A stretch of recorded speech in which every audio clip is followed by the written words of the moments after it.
Assalamualaikum warahmatullahi wabarakatuh. Assalamualaikum warahmatullahi wabarakatuh. Ini sesi lanjutan ya. Sesi lanjutan mau nanya tentang semangat beramal. Semangat beramal. Ini terkait salat tarawih. Yang kita tahu kan ini jamaah itu di awal-awal ini Ramadan itu semangat tarawih. Mungkin saya katakan softnya penuh gitu. Nah makin lama softnya makin maju gitu. Nah padahal kalau kita lihat mungkin kaum muslim itu sudah menghiasi kehidupannya dengan amalan-amalan yang bisa menghapus dosa. Ya salah satunya ini berpuasa di siang harinya. Berpuasa di siang harinya mungkin juga ini sholat ini fardu sudah tepat waktu di masjid gitu kan. Nah, tapi yang jadi pertanyaan ini kenapa mungkin di antara kita juga merasakan mungkin ini kenapa di waktu sholat tarawih itu yang di awal-awal semangat. Nah lama-lama ini ada ini rasa down gitu. Down kayaknya ini hari ini jangan di masjid dulu lah. Mungkin di masjid yang baca yang pendek gitu kan. Nah, tak mau yang panjang-panjang, yang pendek gitu. Gitu.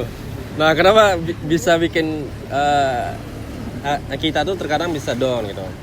Nah harusnya dengan kita ini puasa di siang hari, sholat di masjid, kemudian membaca Al-Quran di pagi hari hingga terkadang sampai sore, ya harusnya di malam hari itu terus semangat gitu, gencar semangat terus sampai akhir gitu.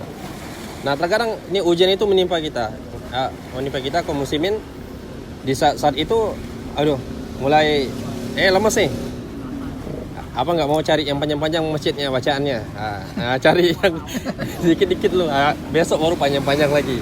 Nah jadi tips kita ini bagaimana atau solusi kita bisa terus stay terus berjalan terus semangat gitu.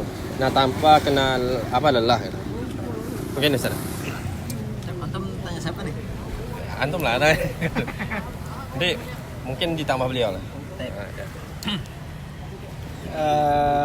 Baik, untuk masalah ini sering kita temukan hampir setiap tahun ya. Setiap tahun sekali itu pasti terjadi hal yang sama, ya kan?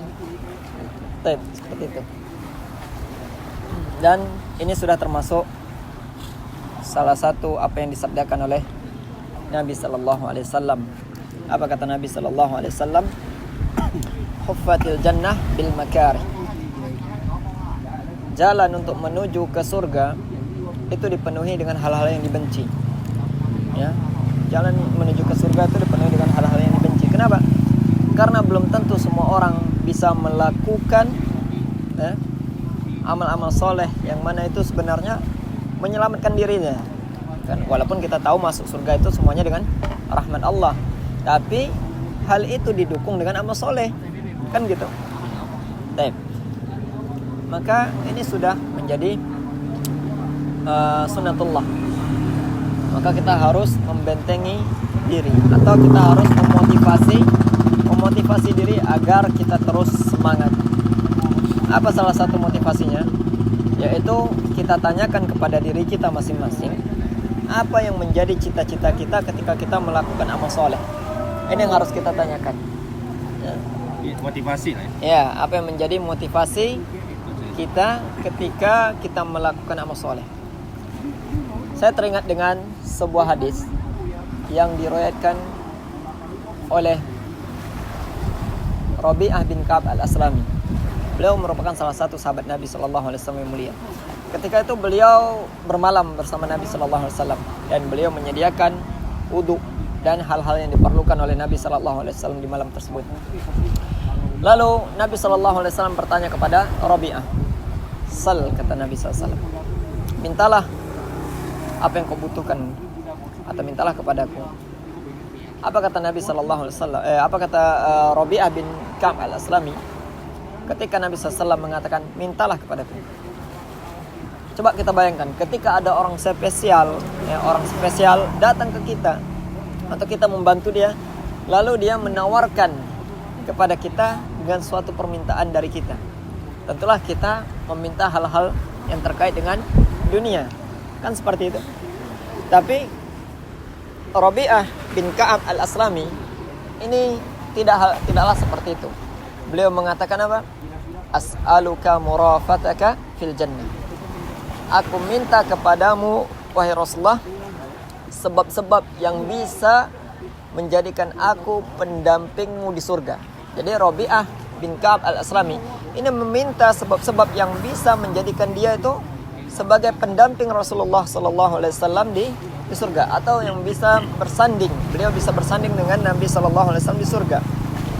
Nah, Rasulullah sallallahu alaihi wasallam tidak langsung mengatakan oke, ya, fine, tidak. Tapi Rasulullah sallallahu alaihi wasallam mengatakan aw ghairu dzalik. Setelah pengen menanyakan lagi, adakah permintaan selain itu? Dengan keteguhan hati dan keteguhan lisan, ya, Rabi'ah tetaplah setia dengan jawabannya yang pertama. Beliau mengatakan apa? Huwa dzaka, tidak, itu aja wahai Rasulullah, itu aja, udah wes. Ya. Maka Nabi sallallahu alaihi wasallam mengatakan fa'inni ala nafsika bi kasratis sujud. Nabi sallallahu alaihi wasallam mengatakan, kalau demikian maka bantulah aku untuk dirimu dengan memperbanyak sujud. Artinya apa? Dengan memperbanyak salat. Ya, dengan memperbanyak salat. Kenapa? Karena ketika kita memberikan motivasi atau cita-cita untuk diri kita ketika kita melakukan amal soleh, ini tentulah kita akan terdorong dan semangat untuk melakukan amal soleh, terutama salat tarawih atau salat fardu. Ini yang lebih afdal, ya kan? Tentulah ini akan memotivasi kita. Kenapa? Karena kita punya cita-cita tadi, punya cita-cita kemana kita akan menuju nantinya, ya kan? Kalau kita ingin mendampingi atau bersanding dengan Rasulullah SAW di surga, tentulah kita harus memperbanyak sholat, ya. Kalau ini yang menjadikan cita-cita kita. Tapi kalau bukan ini yang menjadi cita-cita kita, ya tentulah ini akan menjadi masalah pada diri seorang muslim, ya. Ya, kadang naik, kadang turun, kadang naik imannya, kadang turun. Ya, memang semuanya itu adalah disebabkan oleh dosa dan maksiat. Tapi dia harus tetap memiliki motivasi yang mana bisa mendorong dia untuk berpacu sampai kepada tahapan yang paling akhir, yaitu bisa masuk ke dalam surga dan bisa bersanding dengan Nabi sallallahu alaihi wasallam. Dan Allah Azza wa Jalla juga menyebutkan di dalam firman-Nya, "Wa man zuhziha 'anil nar wa udkhilal jannah faqad faz." Nah, jadi kesuksesan yang hakiki bagi seseorang atau bagi seorang hamba itu adalah apa? Dia diselamatkan dari neraka dan dimasukkan oleh Allah ke dalam surga. Ini kesuksesan yang paling tinggi. Dan apabila ini yang dijadikan cita-cita, ya, apabila ini yang dijadikan cita-cita, maka dia sudah sejatinya dia sudah meraih cita-cita yang hakiki. Ya, ini. Kemudian yang kedua, kita tahu bahwasanya di bulan Ramadan itu pintu-pintu kebaikan dibuka oleh Allah Tabaraka wa Ta'ala, kan gitu. Yang kedua, syaitan itu dibelenggu. Nah, tetapi mengapa masih ada di antara kaum muslimin yang masih malas untuk melakukan amal soleh, padahal ya sangat minim sekali ya untuk dia meninggalkan, ya kan, seperti itu. Karena syaitan sudah dibelenggu. Ini penyebabnya adalah ya kecenderungan jiwanya yang tidak terlatih sebelum Ramadan dengan perbuatan-perbuatan dosa. Allah Tabaraka Ta'ala mengatakan, innan nafsa la'ammaratun bisu'. Sesungguhnya jiwa itu mengarahkan pelakunya kepada perbuatan jelek, ya. Dan ini yang menjadi sebab ya seseorang malas untuk beramal soleh, untuk lebih giat melakukan amal soleh ketika di bulan Ramadan, karena jiwanya tidak dibentengi dengan amal-amal soleh sebelum masuknya bulan Ramadan. Harusnya sebelum masuk bulan Ramadan dia sudah mempersiapkan diri, karena ini adalah tamu yang sangat spesial, yang mana kita tahu di dalam hadis Nabi dikatakan pintu-pintu kebaikan dibuka, ya kan. Bahkan dikatakan doa orang menjelang buka puasa, ya, ketika seseorang berdoa menjelang buka puasa, ini doanya dikabulkan oleh Allah. Harusnya dia banyak melakukan amal soleh, banyak berdoa kepada Allah. Tapi tentulah dia harus melatih jiwanya dulu. Jangan sampai jiwanya mengarahkan dia kepada kejelekan. Makanya Nabi SAW, ya, kalau kita melihat doa Nabi SAW di zikir pagi sore, itu mengajarkan kita untuk berlindung dari jiwa yang buruk. Ya. Jadi penyebab seseorang itu malas bukan hanya dari gangguan syaitan, tapi dari kebiasaan jiwa yang buruk. Maka ini harus memiliki motivasi agar jiwa ini terarah dan terbimbing menuju kesuksesan yang abadi, yaitu masuknya seseorang ke dalam surga dan bisa bersanding bersama Nabi Sallallahu Alaihi Wasallam. Mungkin dari Ustaz Rafi ada tambahan, silakan Ustaz. Barakallahu fikum. Itu tadi dari Al-Ustaz Sobirin, jazakallahu khairan. Tadi pertanyaannya terkait orang yang kenapa kok ketika di akhir Ramadan atau semakin lama semakin malas ikut tarawih ya gitu ya. Semakin lama semakin salah satu penyebabnya ya. Salah satu penyebabnya karena memang ya mungkin ya kita belum melakukan persiapan. Kita belum memaksimalkan persiapan di kita. Jadi ada suatu cerita yang mana cerita ini dahulu pernah Rasulullah SAW ya, pernah melarang sahabat. Dia melarang sahabat untuk ikut perang. Antum tahu sendiri ya, perang kok dilarang. Mungkin kalau ada zaman sekarang apa pula gini kan. Perang kok dilarang kan. Orang mau ikut perang membantu muslim tapi dilarang. Sama Rasul dilarang. Kok bisa dilarang itu? Ya kan? Ya. Tentu kita akan berpikir seperti itu kan. Namun ternyata di balik larangan itu ya, ada hikmahnya. Ya kenapa katakanlah seorang ini ingin berperang, ikut berjihad di jalan Allah, kok dilarang sama Rasulullah? Oh ternyata sebelumnya dia belum melakukan persiapan untuk perang. Ya, ketika orang sudah mau pergi perang, baru dia mau ikut perang. Ya, jadi akhirnya karena ketidaksiapan dia tadi untuk menyambut perang itu tadi, yang mana sahabat lain itu sudah menyiapkan pedangnya, ya, sudah menyiapkan macam-macamnya, ya, sudah menyiapkan ini itunya semuanya kan, sudah menyiapkan kudanya, ya. Dia masih santai. Akhirnya ketika perang mau berjalan, ya, barulah dia mau ikut perang. Yang ujung-ujungnya kalau dia ikut perang malah apa? Malah bisa iya, kalau orang tadi kan udah latihan dulu ya kan. Jadi ternyata dia mau ikut perang tanpa ada latihan, tanpa ada persiapan dan lain sebagainya. Inilah yang namanya pentingnya persiapan.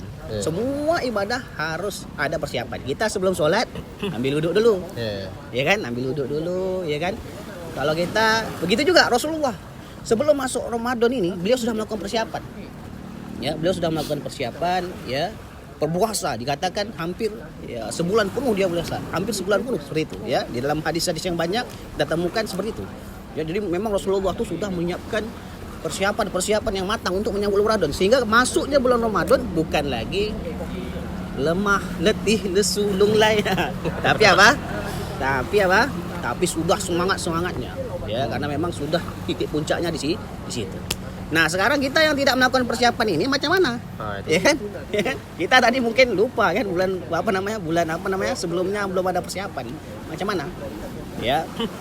Maka sebaik-baik persiapan adalah ketakwaan. Ya, wa tazawwadu fa inna khairaz zat at-taqwa. Karena sebentar lagi kita akan masuk ke namanya malam yang di situ, malam tersebut malam yang lebih agung ya, malam yang lebih besar pahalanya daripada 1000 bulan. Ya, lebih baik daripada 1000 bulan ya.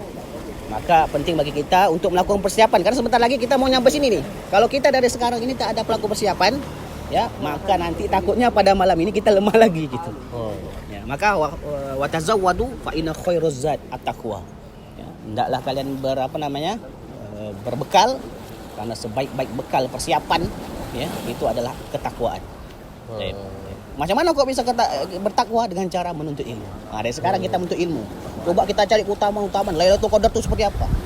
Ya kan? Kita tuntut ilmu. Kenapa kok harus menuntut ilmu? Karena dengan kita berilmu lah maka kita akan mencapai yang namanya ketakwaan. Nah. Mana dalilnya? Man salaka tariqan yaltamisu fihi ilman sahalallahu lahu bihi tariqan ilal jannah. Barang siapa yang menempuh suatu jalan dengan sungguh-sungguh untuk menuntut ilmu, maka nanti Allah akan mudahkan dia ke dalam surga. Ya, maka apabila kalau kita pengen mudah nanti ibadah nanti di di terakhir Ramadan, 10 bulan Ramadan, siapkan ilmu-ilmu dari sekarang. Kita cari ilmu-ilmu sebanyak mana mungkin. Ya, ketika sampai pada malam yang indah itu, ya, kita sudah siap betul-betul untuk beribadah. Barakallahu fikum. Assalamualaikum. Dari ana, tafadhal. Masya Allah, ini macam-macam solusi ya. Tapi semua sudah mencakup ya. Sudah mencakup. Motivasi. Terus ada yang kedua, membentengi diri dari jiwa yang buruk tadi ya. Melatih diri itu hampir sama tadi. Melatih diri, kemudian mempersiapkan diri. Nah, dari hal ini timbul masalah baru tadi kan. Masalah baru bagaimana kawan-kawan atau kita kaum muslimin yang belum melakukan persiapan. Nah, ada solusi baru lagi. Ternyata meningkatkan ini ketakwaan. Ketakwaan itu dengan apa? Menuntut ilmu dari sana. Masya Allah. Menuntut ilmu. Banyak kan menuntut ilmu. Ya, insyaallah man salaka tariqan yaltamisu fi ilman sahalallah. Ya, sahalallahu lahu bihi tariqan ilal jannah. Nah, Ustaz, ini terkait menuntut ilmu, mungkin nanti sesi selanjutnya ya. Insyaallah. Jadi Sabirin. apa ini kalau mungkin orang awam melihat ilmu itu ilmu apa? Nah. Hitam, putih, abu-abu gitu Ustaz. Nah, ini mungkin nanti insyaallah akan dilanjutkan sesi selanjutnya Ustaz ya. Insyaallah. Jadi ilmu-ilmu yang membuat nanti kaum muslimin itu kuat ya. Masyaallah. Ingat gitu ya. Nah, mungkin Masya Allah, jazakumullah khairan atas ini wejangan untuk kita kaum muslimin. Mudah-mudahan insya Allah nanti ada sesi selanjutnya. Ilmu-ilmu apa saja nih yang harus siapkan nih, biar nanti terus kita sebagai kaum muslimin terus semangat dan stay. Oke ya. Barakallahu fiik. Assalamualaikum warahmatullahi wabarakatuh.